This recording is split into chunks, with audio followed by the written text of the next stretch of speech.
promené. Tout ça s'est passé en première mi-temps. On va parler également des changements parce que notamment Musiala et Kane ont été sortis à la pause et c'est Müller et Tel qui les ont remplacés. Alors quel est le principal danger du Bayern? Plutôt Musiala ou plutôt Kane, en vue évidemment de ce déplacement lors de la 5e journée de Ligue des Champions où le PSG devra donc affronter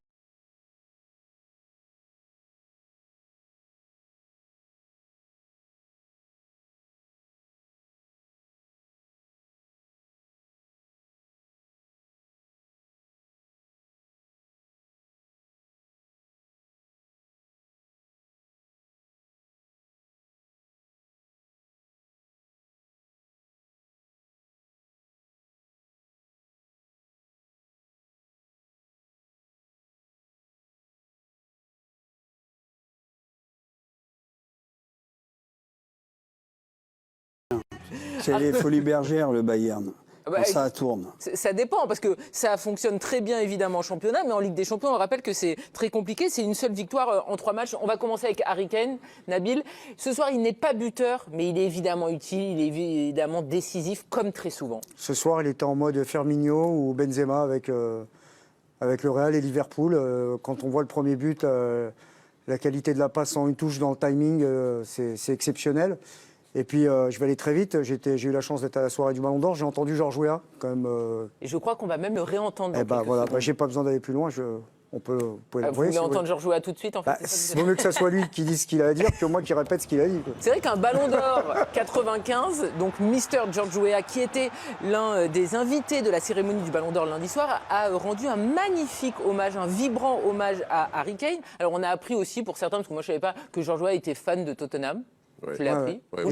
Et de Marseille. Je lui ai demandé avant, parce que j'ai eu la chance de causer à la légende dans les coulisses. Oui, non, mais franchement, je me demande bien pourquoi. Enfin bref, je ne vais pas. Oui, personne n'a compris pourquoi c'était vous. C'est ça. Il est fan de Tottenham et de Marseille, là où il a fait son jubilé. Important à rappeler. Ouais. Ça c'est plus à la limite compréhensible. Il a joué à Marseille, voilà, pas à Tottenham. Mais Tottenham jamais. Mais c'est vrai qu'il était très déstabilisant par bien des côtés. Et puis il a quand même eu l'occasion de rappeler aussi. Sur le terrain aussi, il était assez déstabilisant. Oui, assez. Il choisissait ses matchs. Il se souvenait très bien de son premier but en Coupe d'Europe avec Monaco contre le Valur Reykjavik. Une patate de 35 mètres. J'ai marqué avant en Coupe d'Europe. Et puis, oui, c'est ça. Et puis surtout, il m'a rappelé qu'à son époque, c'était pas du tout la même chose pour l'annonce du Ballon d'Or, puisqu'ils étaient venus chez lui à Milan pour lui donner. 4 jours avant l'annonce officielle, ils avaient sonné à sa porte, là, vraiment. C'était le facteur, non, c'était le Ballon d'Or. Bonjour, c'est le Ballon d'Or. Oui, rentrez, c'est au 6e. Magnifique. Georges Weah, donc on le rappelle, qui avait commencé la saison au PSG et qui l'avait poursuivi au Milan AC. Au Milan AC. Donc c'est en tant que joueur du Milan qu'il avait été sacré en 95. Et donc lundi soir, il y a eu un moment d'émotion. Georges Weah sur scène qui rend hommage à Harry Kane, le chat noir du foot. Et pourtant, Georges Weah lui a rendu hommage. On écoute ces mots. I'm a fan of Mr. Kane. Je suis un très grand fan de Monsieur Kane, surtout quand il jouait pour mon équipe.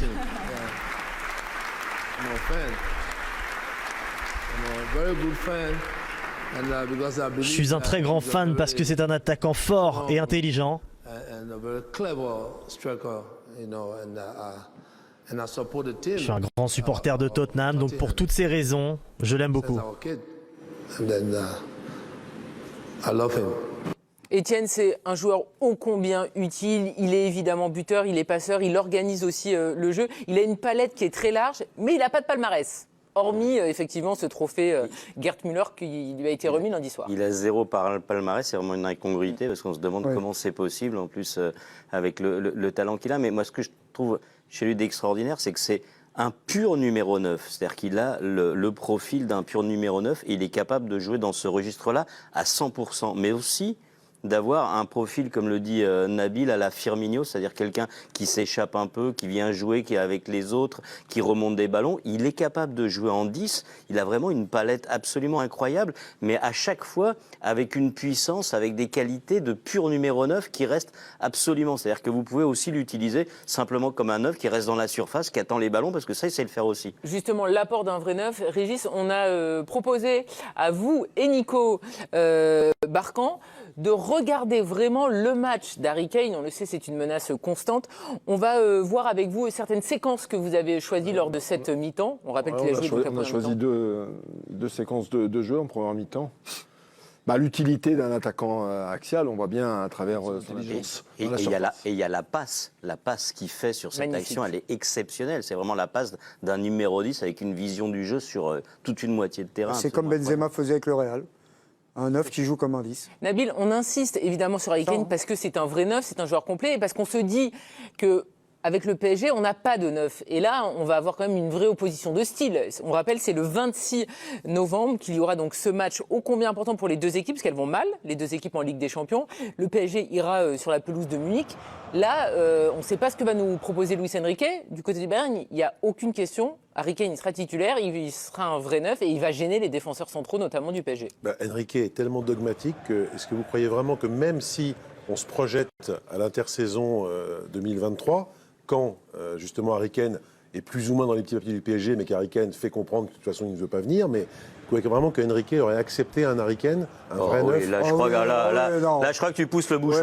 Mais j'ai envie de le avec croire, le j'en suis profil, même pas sûr. Tu le vois avec sur le le banc, toi, profil en train qu'on de vient faire de des selfies? Je ne décrire. le vois pas demandé par Enrique. Non mais Fred, avec le profil qu'on vient de décrire, c'est un joueur qui Il s'adapterait décroche, quoi. particulièrement Ça, je suis d'accord. au Moi, jeu je de suis Luis totalement Enrique. d'accord. Donc je crois que Luis Enrique, il aurait pris Harry Kane avec plaisir. C'est lui J'espère. qui n'a pas voulu. Non, mais le joueur, par exemple, qui peut-être le ferait pas fantasmer dans l'absolu, mais Guardiola a fait avec, c'est plus Haaland, par exemple. Mais évidemment que tu le refuses pas, parce que même s'il ne correspond pas à tes préceptes, c'est une machine à marquer. Et il y a un moment, tu es obligé d'abdiquer, quoi. Ce qu'a fait Guardiola avec Haaland. Nabil, vous dites Guardiola, ça, oui. alors c'est pas les mêmes joueurs évidemment, mais on le rappelle, et vous êtes bien placé pour le savoir, que l'été dernier, par exemple, le PSG n'a absolument pas voulu d'Osimhen. Et c'est un vrai buteur, un serial buteur avec le Napoli. Ils en voulaient pas. Ils en voulaient pas, mais ils avaient quand même ciblé un autre joueur qui a fini qui n'est pas venu, quoi, qui correspondait à un neuf plus compatible avec ce que voulait Luis Enrique.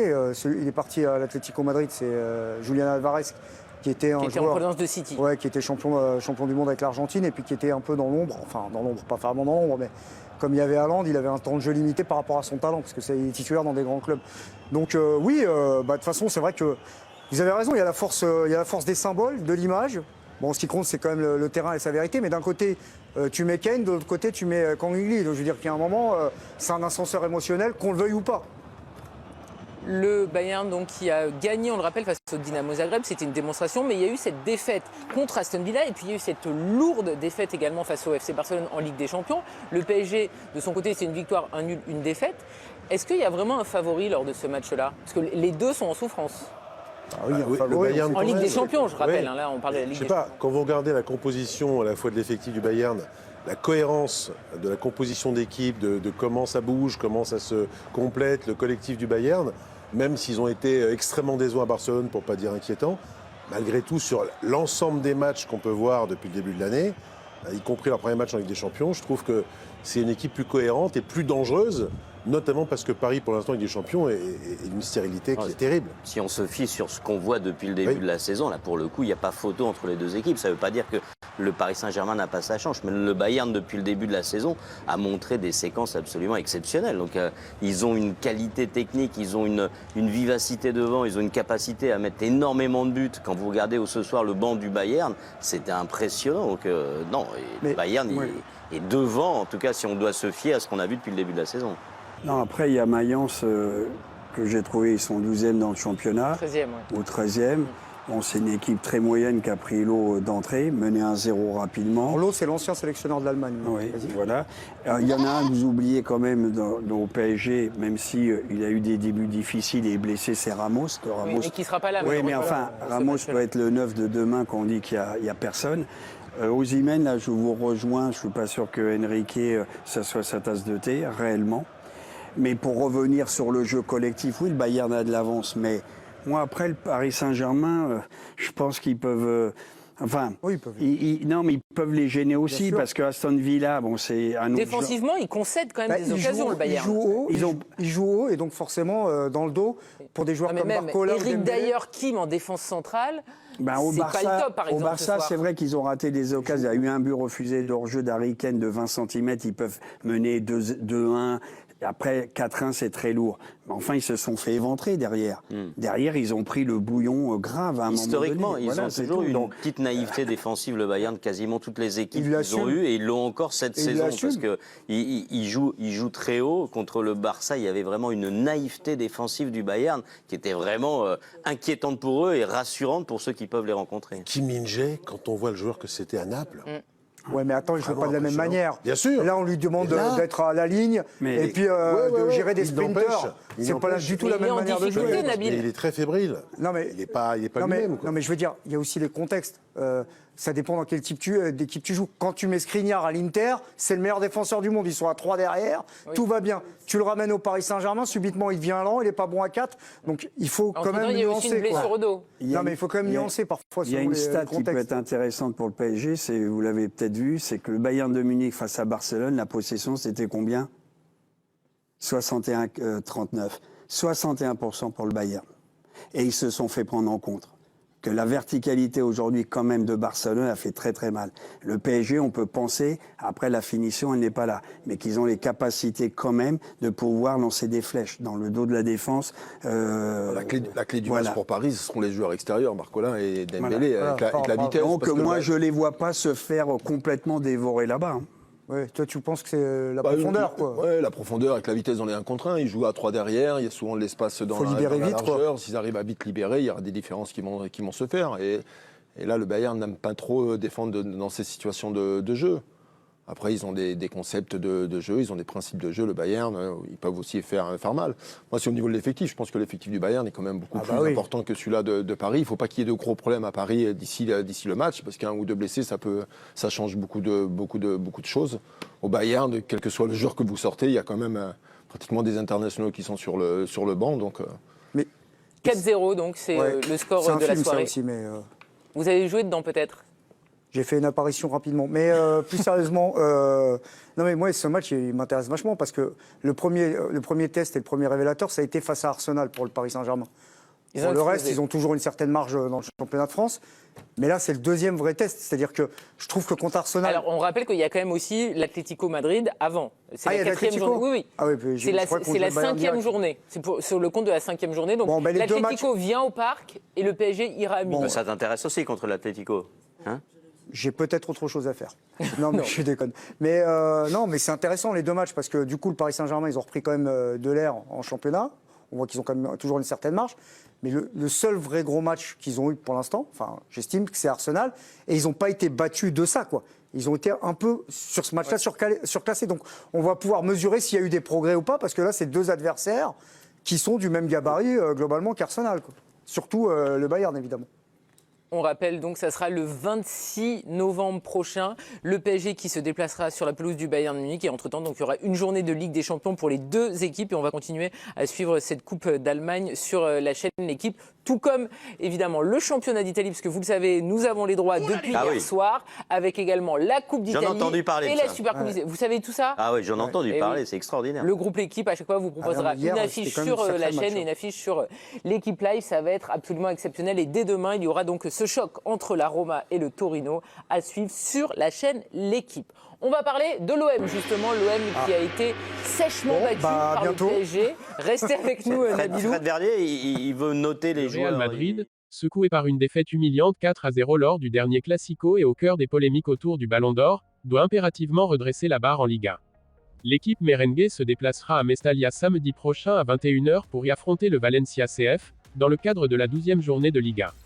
Avec 6 points de retard sur le FC Barcelone, cette rencontre revêt une importance capitale pour les Madrilènes, qui n'ont plus le droit à l'erreur s'ils veulent rester dans la course au titre. Cependant, une crise bien plus grave que le football pourrait bouleverser ce rendez-vous. Depuis plusieurs jours, la ville de Valence est plongée dans le chaos à la suite d'une crue meurtrière et d'une violente tempête qui a ravagé la région. Les dégâts matériels et humains sont considérables, avec plusieurs dizaines de morts et des infrastructures totalement détruites. Les autorités locales doivent gérer une situation d'urgence, routes fermées, transports paralysés, et des municipalités submergées par les eaux. Dans ce contexte dramatique, le football apparaît relégué au second plan, et l'incertitude plane quant au maintien du match entre le Real Madrid et le Valencia Confère. Face à l'ampleur de la catastrophe, le Valencia CF envisage sérieusement de demander à la Liga le report du match de... Avant de continuer, pensez à vous abonner pour ne rien rater de l'actualité du Real Madrid. Laissez vos avis en commentaire et partagez la vidéo avec vos amis pour qu'ils rejoignent la communauté des Madridistas. À la Madrid. Samedi. D'ailleurs, le club a déjà obtenu le report des rencontres de Coupe du Roi prévues cette semaine, à l'instar du Levante UD, autre club de la ville. Toutefois, aucune demande officielle n'a encore été adressée concernant le match face au Real Madrid, les autorités attendant de finaliser une évaluation complète de la situation. Si le report était demandé, il est peu probable que le Real Madrid oppose une quelconque résistance, se montrant prêt à suivre toutes les décisions prises dans l'intérêt des populations locales. Le club merengue a exprimé son soutien dans un communiqué officiel publié ce matin, témoignant de sa solidarité avec les habitants de Valence et les familles des victimes. Le Real Madrid CF, son président et son conseil d'administration souhaitent exprimer leurs condoléances aux familles et proches des personnes décédées en raison de la tempête qui a touché de nombreuses régions de notre pays, en particulier les provinces de Valence et d'Albacete. Le Real Madrid partage la douleur des populations affectées et leur témoigne son soutien et toute son affection. Dans un geste symbolique, les joueurs du Real Madrid ont également observé une minute de silence avant leur séance d'entraînement ce matin. Le club démontre ainsi qu'il est prêt à mettre de côté toute considération sportive pour s'associer au deuil national et manifester son empathie. Ce n'est pas la première fois que Valence se trouve dans une situation délicate. En février dernier, après un incendie tragique dans le quartier de Campanar ayant causé la mort de 11 personnes, le Valencia CF avait demandé et obtenu le report de son match contre Grenade. Mais les conséquences de la tempête actuelle dépassent de loin cet épisode tragique. Les séquelles sont colossales, de nombreuses victimes, des infrastructures détruites, et des services publics incapables de fonctionner normalement. Dans ces conditions, il apparaît difficilement envisageable que la rencontre de samedi puisse se dérouler comme prévu. Dans l'attente de la décision finale concernant le match, le Real Madrid reste focalisé sur l'aspect sportif. Une victoire à Mestalla est impérative pour ne pas laisser le FC Barcelone creuser l'écart en tête du classement. Mais l'équipe madrilène est consciente que le contexte ne se prête pas à une simple confrontation sportive. Si la rencontre est reportée, cela permettra au club de témoigner une fois de plus de sa solidarité avec les habitants de Valence, tout en soulignant que certaines priorités dépassent largement le cadre du sport. Pour le moment, la tenue du match entre le Valencia CF et le Real Madrid reste incertaine. Les institutions locales et la Liga devront rapidement trancher, en fonction de l'évolution des conditions météorologiques et des efforts de secours en cours.